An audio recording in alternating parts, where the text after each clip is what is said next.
Então, olá pessoal, tudo bem?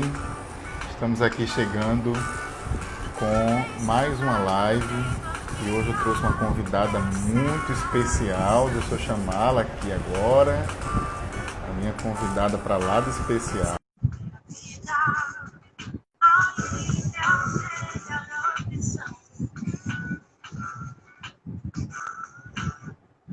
Ê! Oi! Boa noite, Ericlé, tudo bem? Boa noite, tudo ótimo e com você? Tô bem, como é que você tá? Quanto tempo? Né? Coisa boa. Muito bom lhe rever, viu? Boa noite a todo mundo. Boa noite, pessoal que está chegando agora. Hoje nós vamos conversar um pouco, né, Eri, sobre saúde mental e qualidade de vida, né? Nesse período em que a gente está vivendo, né, esse período que o vírus nos impôs, na verdade, esse distanciamento e esse isolamento social. E aí a gente vai conversar um pouco sobre isso. E eu tenho certeza que vai ser uma conversa, um papo bem legal, viu? Então, para quem não conhece a Ericleia Costa é psicóloga, gestalt terapeuta, né? Além de uma excelente profissional, ela é a minha amiga desde a adolescência, né? Ah, Eu acho que o tempo, Ericleia, foi muito bom conosco, viu? com certeza. Eri, então, assim, eu queria primeiro, nesse momento introdutório, que você falasse um pouco sobre a gestalt terapia. O que é ser uma gestalt terapeuta? Como é que é teu trabalho? Né? Fala um pouco sobre isso aí pra gente. Vamos lá. Bom, gente, boa noite para quem não me conhece, né? Como o Júlio falou, eu me chamo Ericleia Costa, sou gestalt terapeuta, né? Já tenho alguns aninhos de atuação aí. E a primeira coisa que eu fiz assim que eu saí da faculdade foi logo procurar a formação, né? Porque eu já sabia desde que eu entrei na faculdade que eu queria realmente ser gestalt terapeuta. E aí, o que que é gestalterapia? O que que é tudo isso, né? A gestalterapia, na realidade, ela é uma forma de atuação do psicólogo, tá? Ela é uma configuração. É como que nós atuamos, como que nós abordamos e como que nós tratamos com a nossa pessoa, o nosso cliente, o nosso paciente, como qualquer pessoa prefira chamar, né? Eu, particularmente, eu gosto muito de tratar meus pacientes, vou usar esse termo, tá? Mas como pessoas. A minha Sim. pessoa, a pessoa que está ali comigo, a pessoa que se dispôs a entrar num processo terapêutico, né? O que eu trago para a gente hoje a respeito de gestalterapia, para a gente começar a compreender um pouco como funciona esse mundo da gestalterapia, são algumas palavras-chave que a gente gosta muito de utilizar, tá? Para compreensão. Por exemplo, awareness é uma palavra que muita gente tem dificuldade de falar, e eu ralei muito para falar essa palavra no meu TCC. A awareness ela é a tomada de consciência. Então, a gente trabalha de uma forma que a gente tenta, dentro não só do setting terapêutico, mas dentro do processo terapêutico, fazer com que essa pessoa chegue à tomada de consciência. Então, nós não sugerimos, não damos conselhos, não. Normalmente, o que nós fazemos é trazer a própria fala do paciente, do cliente ou da pessoa, de uma maneira que a pessoa possa tomar consciência daquilo que ela está falando, tá? Então, awareness é o principal, que é a tomada de consciência. Dentro do setting terapêutico, não precisamente pode ser aquele ambiente, né, que a gente vai lá, conversa toda semana com o terapeuta. E principalmente agora, nesse momento que eu acho massa, e a gente, gestalt terapeuta, não, pelo menos a maioria das pessoas que conversei, não sentiu nenhuma dificuldade em fazer processo terapêutico com os pacientes através do sistema online. Porque a gente também acredita que o processo terapêutico ele não acontece só no setting terapêutico, só ali naquela sala. Então, ele vai perpetuando, né, com o passar dos dias, até que essa pessoa vai entrando em contato com a sua verdade, entrando em contato com a sua realidade. Uma outra coisa que a gente fala, que é o principal, né, dentro também do processo terapêutico da Gestalt terapia, é o contato. Então, para a gente, o contato, ele é sinônimo de várias coisas. É sinônimo de encontro verdadeiro, de um encontro pleno, que esse encontro, ele também é sinônimo de mudança de vida, né? Então, na realidade, é um convite a você se entregar a esse cuidado. E o cuidado, ele é essencial nesse contato, tá? E só para a gente finalizar, volto um pouquinho a falar sobre a questão do espaço vital.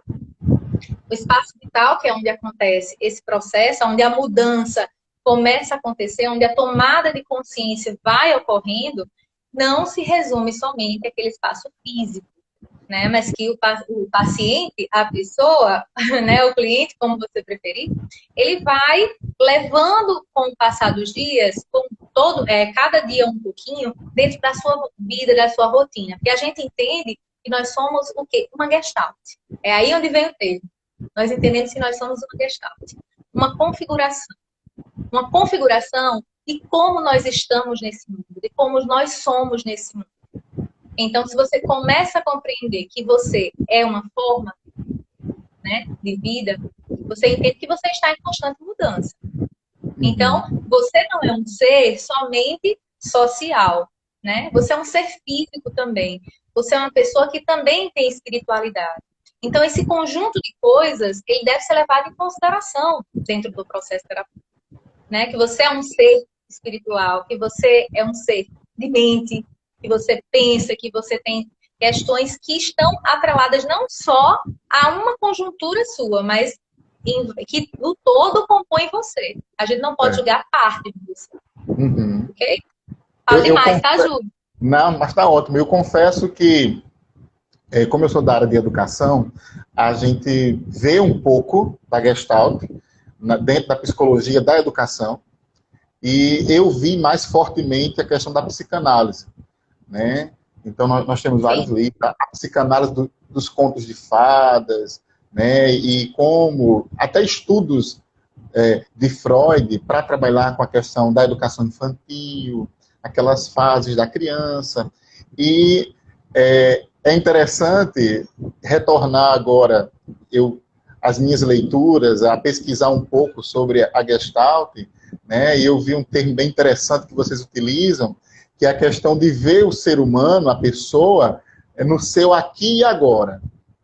Isso.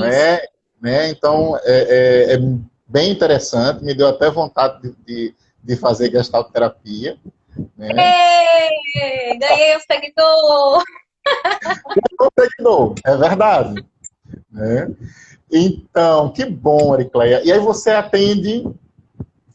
tem seus pacientes, você atende uma clínica específica, teu consultório... Vou fazer a propaganda, né? Vou fazer a propaganda.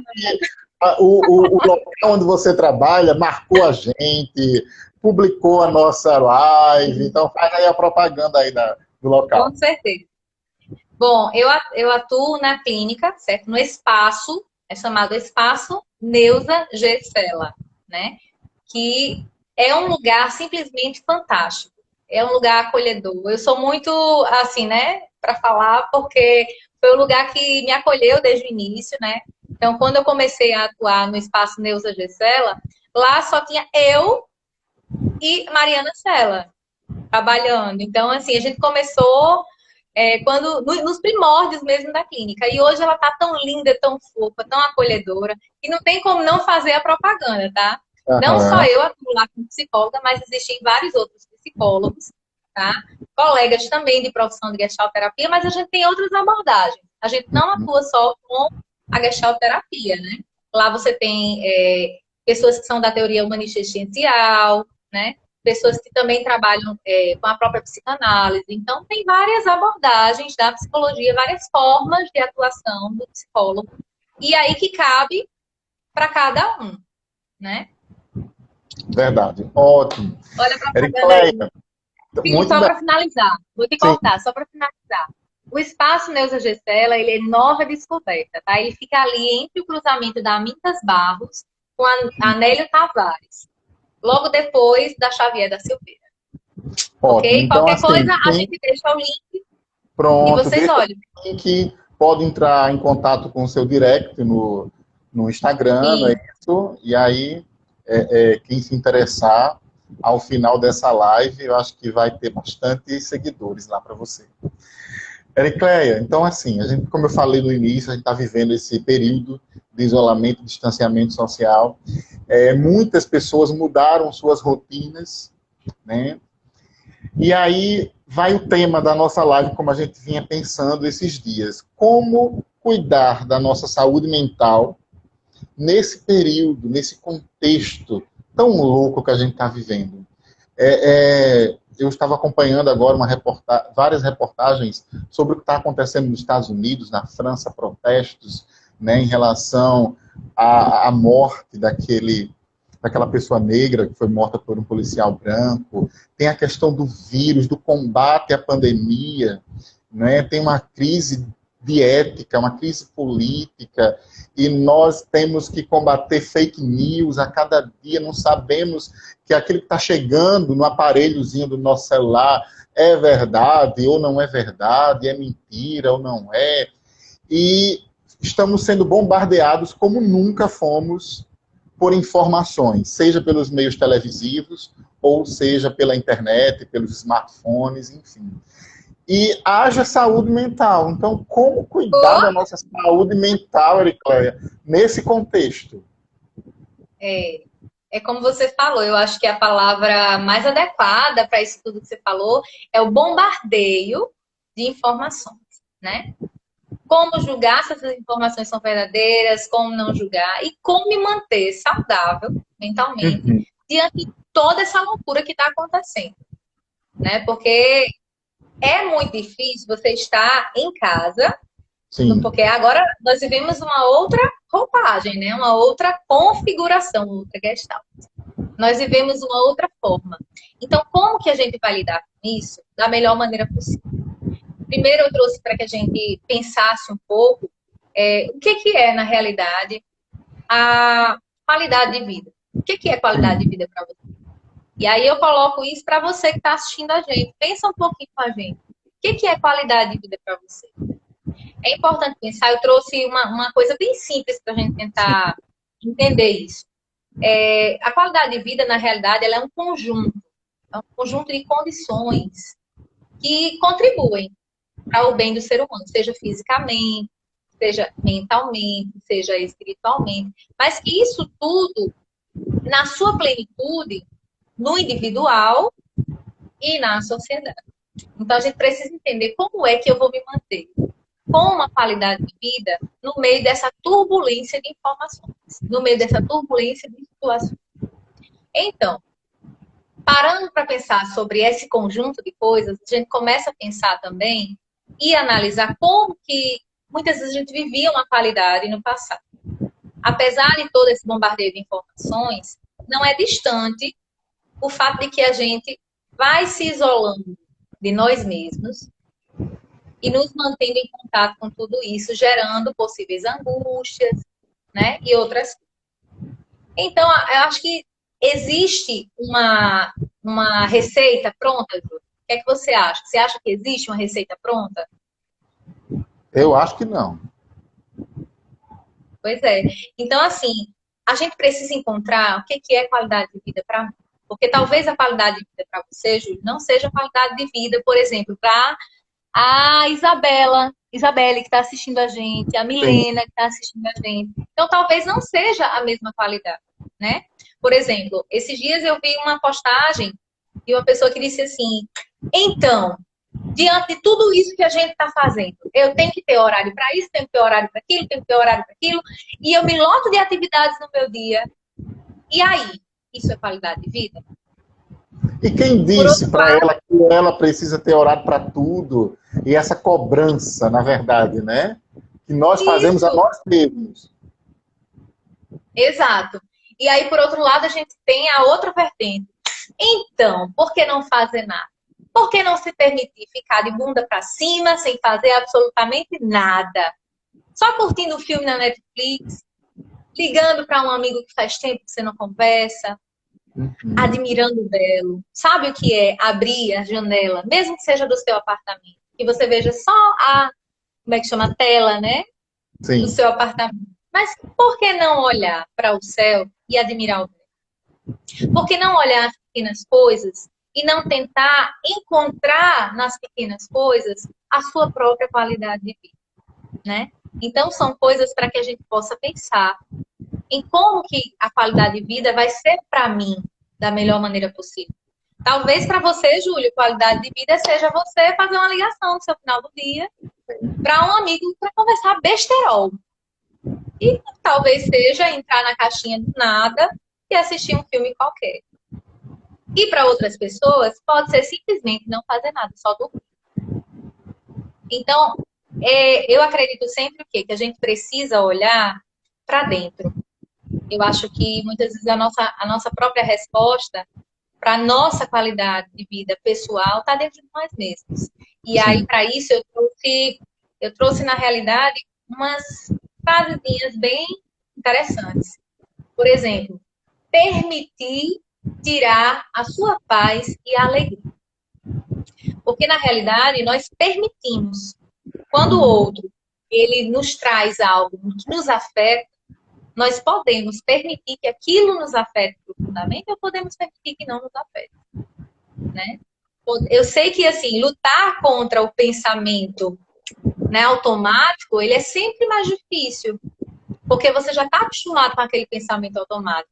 Aconteceu, já dá logo a raiva, já sobe logo aquela ira, né, da confusão e tal. Mas se você para pensar, para analisar, que você é quem dá a permissão para que o outro tire a sua paz e a sua alegria, parece que as coisas começam a se tornar um pouco mais leves, né? E como eu falei também, olhar para o belo, contemplar as coisas belas da vida. E por que não a mudança de hábito? Sim. Também é uma opção. Porque às vezes a gente tá tão paradão lá, sem fazer nada, que às vezes ir do lado de fora, deixar um cesto de lixo, né, uma sacolinha de lixo. Eu escutei, inclusive, vou abrir uma aspas aqui, né? Eu escutei uma frase muito engraçada do dono da clínica, que a gente tava lá conversando e ele disse, olha, hoje eu tive que escolher a roupa. Foi muito massa, porque eu sabia que hoje era meu dia de deixar o lixo lá fora do apartamento. E eu achei isso fantástico, você encontrar a beleza de escolher sua própria roupa para ir lá fora, deixar o lixo, é algo fantástico. É você encontrar beleza nas coisas simples da vida. Né? E eu acho que a vida toca nisso também. Quem disse que rotina é chata?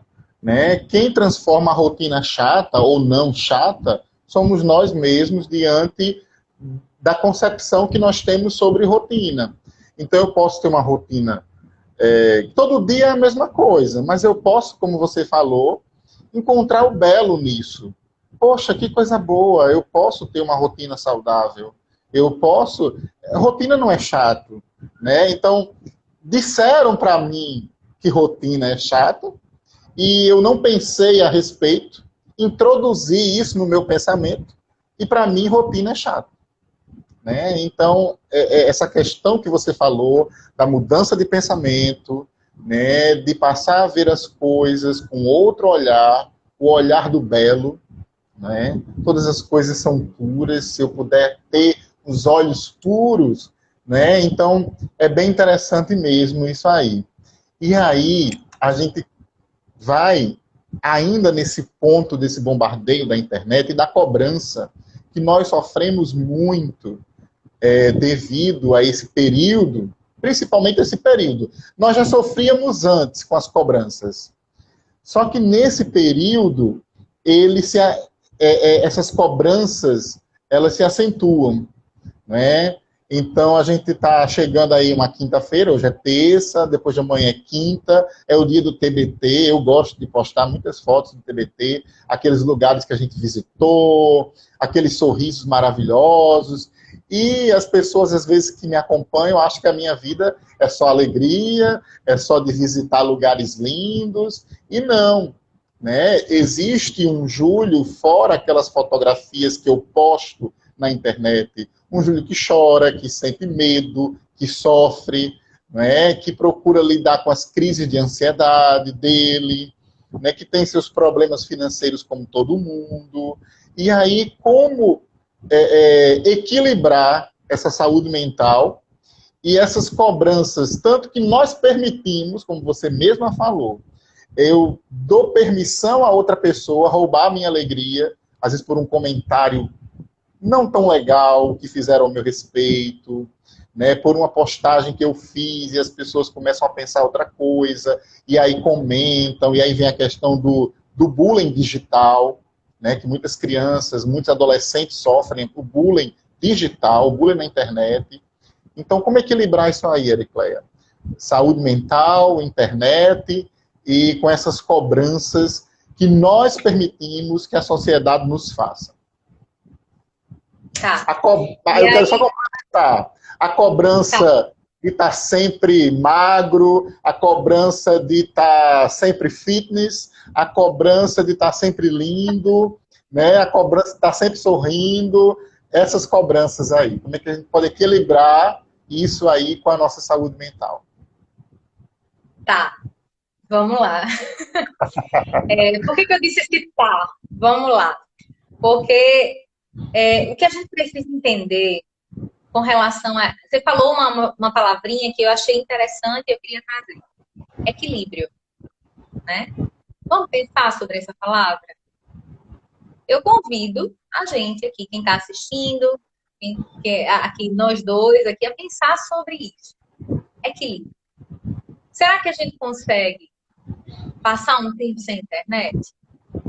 Será que o TBT, eu preciso toda quinta-feira postar um TBT? Será que realmente eu preciso estar o tempo todo mostrando a minha felicidade? Por que não usufruir da sua felicidade fora das telas? E aí é um convite, né? Eu também gosto de curtir um TBT. Mas por que não passar um tempo sem curtir o TBT? Isso são coisas que a gente, quando você fala sobre equilíbrio, eu tento mostrar aqui uma forma de que é possível postar? É possível. É possível não postar? Nem sempre. As pessoas já estão tão habituadas com esse mundo da internet que não se permitem viver o simples, viver o dia a dia, viver as coisas reais, não só a internet, né? E também é real para muitos, tá? Não estou menosprezando, até porque se não fosse a internet nós não estaríamos conversando aqui, né? Mas é entender que nós, enquanto seres humanos, nós mesmos precisamos nos equilibrar. E aí não existe uma receita pronta, como a gente falou no início, mas é preciso a gente olhar para isso de uma forma que te traga essa saúde mental, que te traga realmente, talvez até possíveis mudanças, né? Então, por exemplo, alguém que tem um hábito de postar toda quinta-feira pode se desafiar a passar um mês em jejum, né? Alguém que tem o hábito de todos os dias postar uma foto sorrindo, por que não colocar uma foto que aparentemente demonstra tristeza, mas que possa falar algo para alguém? Porque às vezes uma foto ela pode se tornar algo que dê gatilho para as pessoas pensarem sobre. Então, assim, como que a gente vai lidar com essa coisa da internet no dia a dia, com esse excesso de informações, com esse excesso de coisas? Somente lidando. É uma resposta óbvia, né? Lidando. Mas aí o como requer a cada um. Por exemplo, pessoas que têm o hábito de ter uma rotina muito equilibrada. 6 horas acordo, faço isso, 7 horas isso, depois isso, depois isso, depois... Por que não se permitir passar um tempo sem fazer nada? Será que é tão duro lidar consigo mesmo? Será que é tão difícil olhar para você, para dentro de você? Às vezes a gente precisa de um pouquinho disso. Às vezes a gente está precisando de um pezinho no freio para a gente olhar para quem? Para aquela pessoa que está na nossa frente. Para o nosso filho, para os nossos amigos, para os nossos familiares. Para abraçar. Mesmo em época de quarentena, quem está em casa pode se abraçar, tá, gente? Não vai usar de desculpa, por favor, para não abraçar quem está dentro de casa. Claro que se a pessoa está com Covid, você não vai estar abraçando a pessoa naquele momento. Mas é entender que o equilíbrio, em si só a palavra equilíbrio, ela precisa de um fundamento, de uma realidade. Então a gente precisa olhar para dentro de si e ver o que que é bom para si. O que que vai me trazer qualidade, né? Se é ter uma vida agitada, ok. Mas se é colocar o pezinho no freio, ok também.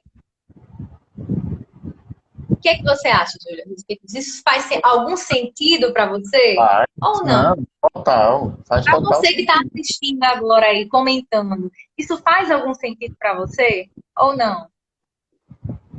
É, é muito forte a cobrança que nós fazemos a nós mesmos em relação a esse freio que você falou. Tipo assim, hoje eu não vou fazer nada. E parece que existe uma cobrança, um peso tão grande no fato de eu dizer para mim mesmo que não vou fazer nada, hoje eu não vou cumprir a minha rotina. Eu estou falando isso principalmente nesse período em que que alguns que não estão, que não precisam exercer alguma atividade essencial, mas esses também que estão exercendo atividades essenciais, que estão trabalhando, precisam também se dar o direito de frear, muitas vezes, nas suas vidas, para poder refletir, para poder conversar, jogar a conversa fora, como você falou, assistir um besterol, rir de coisas que, meu Deus, há tanto tempo que eu não Júlio, rio. agora eu vou dizer uma coisa. Jogos. Qual foi a última vez que você jogou? Jogou em E, casa. Jogo de não, tabuleiro, eu ao tenho. jogo. Jogos. Eu Ludo, joguei, Ludo. Foi na joguei, nossa joguei. época. É verdade. É verdade. E às vezes a gente fica sem paciência. A gente fica sem paciência para jogar. Falei, meu Deus, não tenho paciência para isso. Às vezes João quer jogar dominó comigo. Eu jogo, eu só consigo jogar umas 5 partidas e tal. Né? Até eu faço isso até para tirar ele do celular também. E aí eu me policio também. Então a gente vive nesse dilema, a gente que é pai, mãe, e que tem crianças em casa, tios, avós, avós, a gente vive nesse dilema. As crianças não podem brincar juntas com outras, né? E só tem o celular, só tem a televisão, o que é que eu vou fazer? Deixo, não deixo? Né? A questão de você ter horários para isso e aquilo outro. E um outro Sabe o que assunto... que eu acho interessante? Diz. Só cortando aqui rapidinho. Que me veio agora à cabeça. Eu estava pensando aqui quantos jogos interessantes que a gente tinha na nossa infância.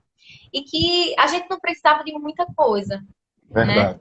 Se você for, pega a vareta, o reinventar, exato, Vânia, é isso mesmo, o reinventar, sabe? Eu lembro que minhas irmãs pegavam caixinhas de fósforo e montavam cadeirinhas, sofá, e aquilo tudo se tornava uma grande brincadeira. Eu lembro que a gente brincava com vidro de perfume porque era mais interessante do que boneca, era tudo igual. Então, essa coisa da criança, do como é que tem até um termozinho que eu não estou lembrando agora muito bem, que fala sobre a plasticidade, quase que eu não falava, né? A plasticidade infantil, a plasticidade da Sim. criança. E a criança vai desenvolvendo a plasticidade para uma vida adulta, para a criatividade na vida adulta. Sim. Então, por que não voltar a utilizar garrafas PET? Por que não voltar a utilizar pega-vareta, jogo de baralho, sabe? Dominó. A gente brincava de tanta coisa diferente, barriga d'água, baralho, você tem várias formas de brincar. Isso. Né? Então, assim, eu trago isso para que a gente possa pensar um pouco e lembrar que a nossa vida não se resume a uma tela de computador, a uma tela de um celular. Existe vida além da tela, né? E aí eu passo para você. Isso é ótimo. Então, demais, né? Então, essa vida além da tela, Ericleia, às vezes chega num ponto em que eu me sinto só. Aí a gente entra num ponto da solidão, né? Então, eu acredito que um bom número de pessoas estão tendo dificuldade de lidar com uma solidão. Às vezes vivia rodeados de amigos, de amigas, seja no ambiente de trabalho, seja na vizinhança, entre os familiares. E hoje essa pessoa ela está sozinha no seu apartamento, na sua casa. Às vezes está passando por algum problema de doença e aí tem que ficar isolada mesmo, não é? ou pode ser a questão do vírus, ou pode ser uma outra doença, e aí para evitar o vírus, ela precisa se isolar. E aí eu queria entrar nesse assunto com você, a questão de como lidar com a solidão. Com a solidão ou a solitude, nesses períodos em que a gente tá, nesse período em que a gente está vivendo, mas também de uma maneira geral. Ok. Para a gente entender um pouco sobre esse contexto de solidão, que eu acho que praticamente todo mundo já viveu isso, né? A gente precisa entender a diferença entre solidão e solitude, né? Normalmente a gente já sabe de cara que a solidão é aquele sentimento de vazio. É onde você está o tempo todo sentindo falta de algo. Eu preciso preencher aquele vazio interior, aquele buraco interior, né? Algumas pessoas vão buscar isso na espiritualidade, na religião, né? Outras pessoas vão buscar isso através de outras formas, né? Através de compras, através de excesso de sexo. Então, existem várias formas que as pessoas normalmente buscam preencher esse vazio chamado solidão. Onde muitas vezes nós podemos estar, como você falou, rodeado de amigos, rodeado de pessoas que estão te dando atenção, mas que você não consegue se conectar com aquilo. Você olha para aquilo tudo e não faz sentido você estar ali. Na realidade, o que existe é um grande vazio. E aí começa uma busca frenética para algo que complemente aquilo. É o lugar onde a pessoa não consegue se olhar sozinha. Onde normalmente um relacionamento substitui aquele buraco para algumas pessoas. E eu gosto de falar que a solidão, na realidade, ela causa a dependência emocional. Normalmente as pessoas que se sentem sozinhas, elas não são, por favor, vamos lá, precisamos entender que nós somos seres em constante mudança e que nós não somos algo, não podemos taxar a gente como algo. Nós estamos, naquele momento, com uma dependência emocional. Então, como lidar com essa dependência emocional? Como lidar com essa solidão? É preciso entender que a solitude, ela é algo totalmente diferente. Na solitude, você consegue o autoconhecimento. É o fato de você conseguir estar sozinho e amar estar sozinho. E gostar da sua própria companhia. Sabe? Eu não sei se você já conseguiu experienciar isso, mas você sair para tomar um café com você mesmo. Claro que agora na pandemia a gente não tem condições de fazer isso, né? Mas vamos lá. Talvez em algum momento você tenha gostado de ir para um café, simplesmente sentar, apreciar sua própria companhia, o ambiente onde você está e tomar aquele café especial. Que você está com sua própria companhia. Então, muitas vezes, o lidar consigo mesmo, o lidar com o seu autoconhecimento, com as suas qualidades, mas também com os seus defeitos, isso pode ser muito difícil para alguns, né? Por algum momento, eu acho que na vida de cada um de nós já passamos por essa situação. Tanto de estar sozinho e não conseguir realmente olhar para dentro de si, quanto também apreciar esse estar sozinho. Então, a solitude, ela traz pra gente essa questão do autoconhecimento, de você entender quem você é, com todas as suas qualidades, mas também com todos os seus defeitos. E acolher isso numa aceitação incondicional. Acolher que você hoje é fruto de tudo aquilo que você já passou. Mas a grande questão não importa o que fizeram de mim, importa o que eu vou fazer do que fizeram de mim. Então é preciso a gente compreender que essa solitude, ela tem que trazer pra gente algo magnífico, algo maravilhoso. Sabe o que é você estar na companhia de alguém que você se sente assim, completo? Você já experienciou isso, Júlio? Já. Eu me sinto completo na presença de uma pessoa e tal. Pois bem, por que não se sentir dessa maneira com a sua própria presença? Ah, é verdade. Acho que é uma pergunta que a gente tem que fazer nesse período de afastamento e de isolamento, quem eu sou, né? Eu sou uma boa companhia, eu sou uma boa pessoa para mim mesmo, não é? Eu preciso ter essa aceitação comigo mesmo. Eu preciso me aceitar, ser gentil comigo. Eu sou tão gentil com as pessoas, tão educado com as pessoas. Júlio. Quantas vezes a gente não se perdoa? A gente é tão legal com as pessoas, é gentil, é educado. E por que não ser isso com você mesmo? Né? E aí entra a questão do perdão, né? De você se perdoar. Estar sozinho não significa você... Estar sem ninguém não significa solidão, como você falou em outras palavras. Né? Então, então, deixa eu entender o que você falou. A solidão e a solitude. A solidão é aquele vazio que eu tenho no meu interior e que eu procuro buscar algo que venha preenchê-lo. Pode ser através de um relacionamento, pode ser através de uma religião, pode ser através de algo, né? Ou qualquer outra coisa, de compras, como você falou, a questão do consumismo. Então, esse preenchimento desse vazio devido a essa solidão, com essas nuances que nós falamos agora, ela não é positiva. Não é? Você tentar preencher com consumismo, tentar preencher... O mais interessante é que, normalmente, quando você está nesse processo... Né? O mais interessante é que, normalmente, quando você está nesse processo, você não consegue perceber. Você não consegue se perceber. Você está lá consumindo, você está lá mostrando para o Facebook o quanto você está feliz. O Facebook é antigo, né? Mostrando, né, assim, para as redes sociais, Instagram, né? E tudo, o quanto você é feliz. Quando, na realidade, internamente você sabe porque sabe. E não é verdade. E a solitude, como você falou, é aquele momento em que eu escolho ficar sozinho comigo mesmo. Em que eu escolho me dar um presente.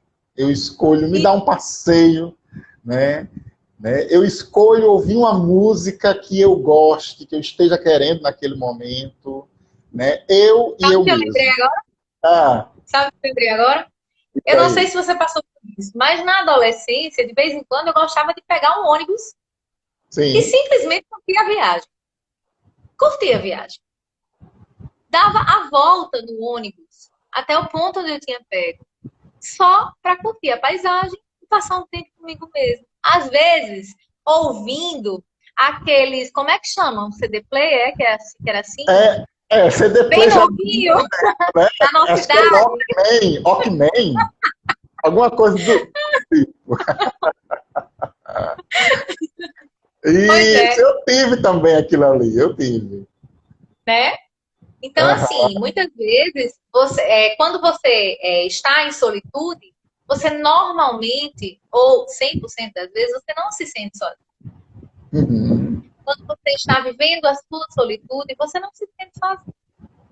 Mas é possível, na sua solidão, você chegar à solitude? Então, é possível, Cléia? Para quem está chegando agora, eu estou batendo um papo super legal aqui com a Ericleia, que é gestalterapeuta, e a gente está conversando aqui sobre saúde mental, sobre qualidade de vida, e abordamos aqui alguns temas sobre internet, né, sobre exposição, sobre cobranças, e agora estamos discutindo sobre solidão e solitude. É possível você estar em solidão? Vou repassar para você a pergunta. E você entrar num estado de solitude? Você está começando a entender a gestalterapia, viu? Está começando a entender. Diga aí. Então, se é possível, quem está em solidão vir a se tornar num processo de solitude? Sim. É totalmente possível. É totalmente ser possível você sair de um estado de dependência emocional, tá? E chegar na solitude. Agora, é claro que isso, Júlio, não é da noite pro dia. É óbvio, imagina só. Não vamos falar sobre idade, ok? Mas digamos que você esteja com seus 35 anos. Maravilha. Mas imagina... Abrindo parênteses aí, fecha aí rapidinho. Ó, segura aí. Esse ano a gente não pode se encontrar para se abraçar, para se beijar, porque estamos em distanciamento, isolamento social. Então, eu decretei que eu não faço aniversário esse ano. Eu só faço aniversário no próximo ano, então... Vai cancelar todos os aniversários, hein? Eu vou ficar com a mesma idade até 2021. Mas pode continuar. Mas imagina lá, você está com 35 anos. Você demorou 35 anos da sua vida para se tornar a pessoa que você é hoje. Para estar como você está hoje, com todas as suas qualidades, mas também com todos os seus defeitos. Então, você espera que você consiga ter alguma mudança efetiva da noite para o dia? Você acha que é possível? Não. As mudanças, elas são gradativas. E a gente precisa entender que nós somos seres humanos e estamos em constante mudança. Mas a mudança não pode vir assim. Eu não sei se você lembra, Júlia, acho que algumas pessoas que estão aqui no chat me conhecem há muito tempo. Então, eu cheguei a pesar 113 quilos, né? E aí, não foi da noite para o dia que eu cheguei aos 113. E também não foi da noite para o dia que eu emagreci. Claro que eu passei por um processo de reeducação alimentar, passei por uma cirurgia bariátrica, que emagreci bastante peso em menos tempo. Mas o processo começou bem antes. Sim. O meu processo de emagrecimento começou bem antes. Eu passei quase um ano para emagrecer 21 quilos. Claro que o esforço foi muito grande. Por quê? Porque eu estava querendo essa mudança. Então, assim, a mudança, ela não é da noite para o dia. A gente precisa entender que da mesma forma que a gente demorou um tempo para chegar com todas as nossas qualidades, a gente também precisa de um tempo para mudar alguns defeitos que a gente também quer mudar. E é possível mudar. Inclusive, a questão da dependência, né? A dependência que eu falei, a dependência emocional, isso é uma coisa que a gente trabalha muitas sessões de terapia. Muitos momentos, muitas semanas, a gente vai errar muitas vezes, né? O nosso paciente vai errar. Então, você não vai esperar que você, plim, a partir de agora, eu sou diferente. Não é assim. Então, a gente precisa entender e ter paciência com nós mesmos, né? Amar o quanto nós somos. É aquilo que eu falei, Júlio, sobre a aceitação de quem você é. Entender acolher que você precisa amar. Né? Acolher quem você é, né? E nesse acolhimento, por que não você ser seu próprio psicólogo? Sim. Isso não quer dizer que você não vá para terapia, tá? É preciso, todo mundo precisa de terapia. Tá? Em algum momento é possível que a gente venha desenvolver algum transtorno, porque a vida, né? A vida nos mostra isso muitas vezes. A vida angustiante, é claro que isso tudo que a gente está conversando, essa nossa conversa, é para que isso não chegue a acontecer. Para que a gente possa ter uma boa qualidade de vida e uma boa saúde mental e física também. Então, é preciso a gente entender que precisamos nos compreender, nos acolher, nos amar, né? E, principalmente, entender que é um processo gradativo. A mudança não é do nada, ela é gradativa, né? A gente está quase que encerrando, porque é 1 hora, né? Então, está em 46 minutos. Ainda temos alguns minutinhos para eu ouvir de você uma perguntinha bem legal. Mas essa questão da mudança que você falou, e você trouxe a memória aí, fez uma exemplificação de você passar 35 anos e não muda do dia para a noite, e a mudança requer tempo, e muitas vezes requer terapia também, requer ajuda, você perceber que você precisa de ajuda especializada, né? Então, algo aos meus 40 anos, tá? Com muito orgulho. Precisa revelar. Olha só, eu descobri tanta coisa boa e eu comecei, alguns anos, a, tipo assim, cada ano eu coloquei como meta para mim mesmo. Eu vou querer fazer uma coisa, aprender uma coisa nova. E fazer algo novo. E claro que cada um pode fazer isso de acordo com as suas possibilidades, né? Eu queria viajar para um lugar paradisíaco. Viajei. Eu queria viajar todas as férias. Só não fez agora porque estou em pandemia. Eu queria mergulhar. Mergulhei. Eu queria subir um monte alto. Espera que eu chego já lá. Eu queria subir um monte bem alto. Subi um monte alto. Vi pôr do sol. não é? 220 metros. Eu queria pilotar, aprender a andar de moto. Aprendi a andar de moto. Não é? Então, isso para mim foi um avanço grande. Eu queria fazer uma tatu, fiz uma tatu. Não é? E agora, a minha próxima meta é aprender a tocar violão. Né? Então, não tenho instrumento, não sei para onde vai, mas eu quero e acho que eu vou conseguir, se eu quiser. Então, isso ressignifica para mim os anos. Nem parece a idade que eu tenho. Mas eu me sinto de boizinho. Você tá com a cara que eu conheci, de boizinho.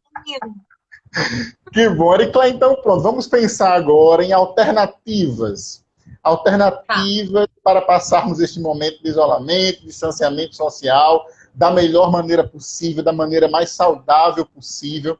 Você já disse algumas coisas de ligar para alguém, não é? De curtir sua solitude, não é? Eu falei agora um pouco de aprender uma coisa nova, não deixa de ser uma alternativa. Mas fala você aí, que alternativas a gente pode ter nesse momento? Para não surtar de vez. Para não surtar de vez. Se mantenha, presta atenção, olha para mim. Se mantenha em movimento. Se mantenha em movimento. Lembre, a tristeza é algo ruim? A gente tem a impressão que a tristeza é algo ruim, né? Mas a tristeza é um termômetro de que algo ruim está acontecendo, você não está conseguindo olhar para aquilo, então olha para essa tristeza e transforma essa tristeza em mudança. A tristeza e a angústia, elas são necessárias para nos manter em movimento. A gente está rindo, a gente está brincando, a gente está falando sobre alternativas, mas não quer dizer que vai ser 100% do nosso dia dessa maneira. Sim. Né? A gente vai lidar com situações que vão nos levar muitas vezes à angústia. E a gente precisa, nesse momento, para manter a nossa qualidade de vida, a nossa saúde mental, é nos manter em movimento. O que é que vai te manter em movimento? Vai te manter em movimento você ir na rua, deixar um lixo lá fora? Vai te manter em movimento aprender um violão? Vai te manter em movimento. Ao invés de gastar 1 hora arrumando sua casa, gastar 5, que seja aquilo que vai te manter no movimento constante. E esse movimento faz com que a gente tenha uma vida, que a gente viva na realidade. E não sobreviva, como muitas pessoas fazem. Saem para trabalhar, trabalham, vivem as suas vidas naquela rotina e não se permitem sair um pouco disso, movimentar. Então, por que não? E aí eu lanço a vocês o convite de modificar um pouco sua rotina, de modificar um pouco ao ponto de você se manter em movimento. Seja lendo um livro diferente que você não está acostumado, coisas que você não tem o hábito de ler. Por que não uma coisa diferente? Sim. Por que não estudar coisas diferentes? Né? Por que não assistir um filme que você não tem hábito? Por exemplo, eu tive uma experiência fantástica esses dias assistindo um filme indiano. Eu não sabia que era tão bom. Se eu soubesse, eu já tinha assistido antes. Então, por que não provar do belo, do novo?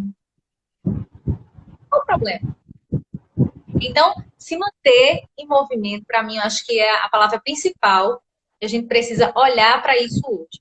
Olhar para dentro de nós e encontrar dentro de nós possibilidades de nos manter numa qualidade de vida, numa saúde mental. Isso faz algum sentido para vocês que estão ouvindo a gente? Isso faz algum sentido para vocês, Júlio? Total. Né? Se manter em movimento sempre. Seja fazer uma atividade física dentro de casa. Né? Tem vários sites, vários canais, páginas que você pode seguir, que ensinam a você arrumar aqui um cantinho de casa e fazer sua atividade física. Né? De você, quem não tem hábito de cozinhar, aprender a fazer uma receita, né? Cozinhar. Pode me chamar também, tá? Pode me chamar para comer. Ah, tá certo, pode deixar. Pode me chamar para comer, pode mandar para mim também, aceito.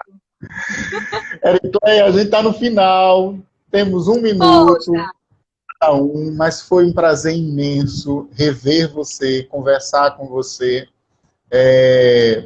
como eu disse, né, nossa amizade aí vem de longas datas, aí desde a adolescência que a gente se encontrou pela vida, e até hoje a gente se reencontra. Que coisa boa. A Sim. questão da amizade também é uma questão de... pode ser uma alternativa, é uma alternativa, né? Você ligar para aquela pessoa que faz tempo que você não liga, não é? De mandar uma mensagem para ela, de rever virtualmente aqueles seus colegas lá da faculdade, lá do ensino médio, lá seus vizinhos da casa da sua avó, do seu pai, da sua mãe, às vezes está em outro estado. Pode ser interessante também esse momento para isso. E foi o que nós fizemos. Então, muito obrigado. Eu sou muito grato pela sua amizade. Eu sou muito grato pela sua pessoa. Tá? Eu vou tirar depois aqui um print para a gente postar depois. Viu? Desse coraçãozinho assim. Bora lá fazer o coraçãozinho. Eu quero agradecer, né? Agradecer muito a oportunidade da gente bater esse papo, porque